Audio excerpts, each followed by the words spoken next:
16वीं शताब्दी में मुगल बादशाह अकबर पूरे भारत पर शासन करना चाहता था। कई राजपूत राजाओं ने उसकी अधीनता स्वीकार कर ली, लेकिन मेवाड़ के शासक महाराणा प्रताप ने कभी भी मुगलों के सामने सिर झुकाना स्वीकार नहीं किया।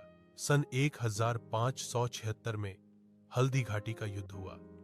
महाराणा प्रताप की सेना संख्या में कम थी, जबकि अकबर की सेना बहुत बड़ी और शक्तिशाली थी। इसके बावजूद महाराणा प्रताप ने अद्भुत वीरता के साथ युद्ध किया। उनके घोड़े चेतक ने घायल होने के बाद भी उन्हें सुरक्षित स्थान तक पहुंचाया और फिर वीर गति को प्राप्त हुआ। यह युद्ध किसी निर्णायक परिणाम पर नहीं पहुंचा, लेकिन अकबर मेवाड़ पर पूर्ण अधिकार नहीं कर सका। महाराणा प्रताप ने जंगलों में रहकर संघर्ष जारी रखा और जीवन भर स्वतंत्रता की रक्षा की। यह कहानी शौर्य, स्वाभिमान और स्वतंत्रता प्रेम का प्रतीक है। 16वीं शताब्दी में मुगल बादशाह अकबर पूरे भारत पर शासन करना चाहता था।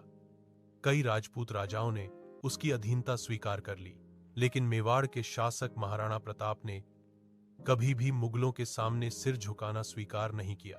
सन 1576 में हल्दी घाटी का युद्ध हुआ।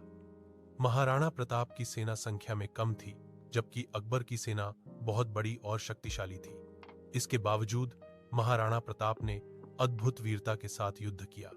उनके घोड़े चेतक ने घायल होने के बाद भी उन्हें सुरक्षित स्थान तक पहुंचाया और फिर वीर गति को प्राप्त हुआ। यह युद्ध किसी निर्णायक परिणाम पर नहीं पहुंचा, लेकिन अकबर मेवाड़ पर पूर्ण अधिकार नहीं कर सका। महाराणा प्रताप ने जंगलों में रहकर संघर्ष जारी रखा और जीवन भर स्वतंत्रता की रक्षा की। यह कहानी शौर्य, स्वाभिमान और स्वतंत्रता प्रेम का प्रतीक है।